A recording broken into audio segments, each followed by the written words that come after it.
Hello everyone, I am Jana M. Duverte, and for today's video, we're going to discuss the evaluating shift from content-based education to outcome-based education. Ready to ditch the road of memorization and embrace a learning experience that's truly meaningful and impactful? Let's explore the exciting possibilities of outcome-based education. So, what is the difference between content-based education and outcome-based education? Content-based education emphasizes the transmission of knowledge and information.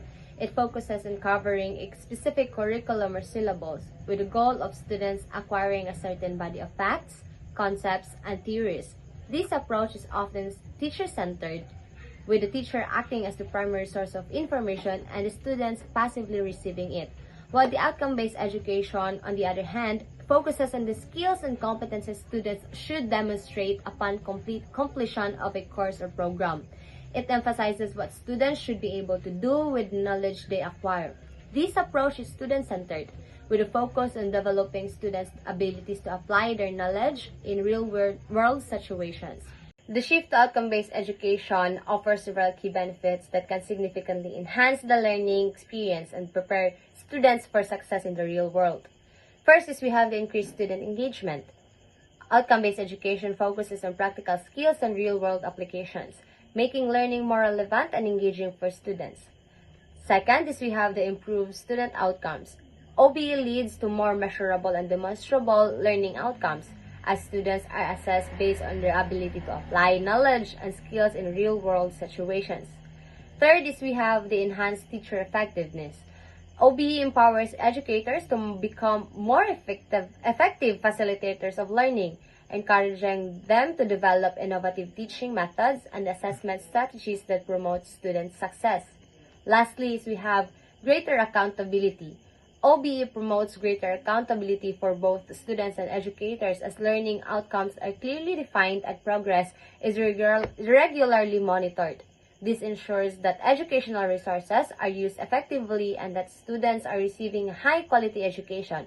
For example, a school might track students' progress on specific skills like critical thinking or problem-solving, allowing teachers to identify areas where students need additional support and adjust their teaching strategies accordingly.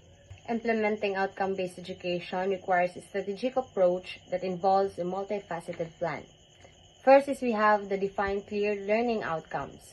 Second is we have the design curriculum and assessments. Third is we have foster collaboration and communication. Lastly, we have implement and evaluate. Implementing outcome-based education involves a strategic multifaceted approach. It starts with defining clear learning outcomes aligned with program goals. Then curriculum and assessments are designed using a backwards approach, emphasizing authentic tasks that measure students' achievement of those outcomes. Collaboration and communication are crucial, involving faculty in the process and ensuring open dialogue among stakeholders. Finally, a phased implementation with data-driven evaluation allows for continuous improvement and adaptation. In an outcome-based education system, student progress is assessed based on their ability to demonstrate specific measurable learning outcomes or SLOs.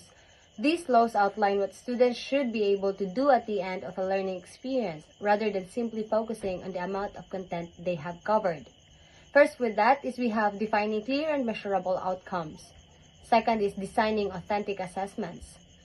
And lastly, we have providing regular feedback. Comparison with traditional assessment methods, such as multiple choice tests, quizzes, and essays, often focus on measuring students' knowledge, recall, and comprehension. While these methods can be useful for assessing certain aspects of learning, they may not adequately capture students' ability to apply knowledge and skills in real-world context. Outcome-based education assessment methods, on the other hand, emphasize performance-based assessment and authentic tasks, which provide a more holistic picture of student learning. These methods allow students to demonstrate their understanding in a variety of ways, and they provide educators with a more accurate measure of students' abilities and readiness for future success. The transition to outcome-based education requires a collaborative effort from all stakeholders involved in the education system.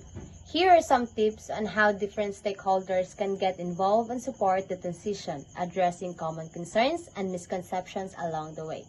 First is we have the administrators and policymakers. Second is educators.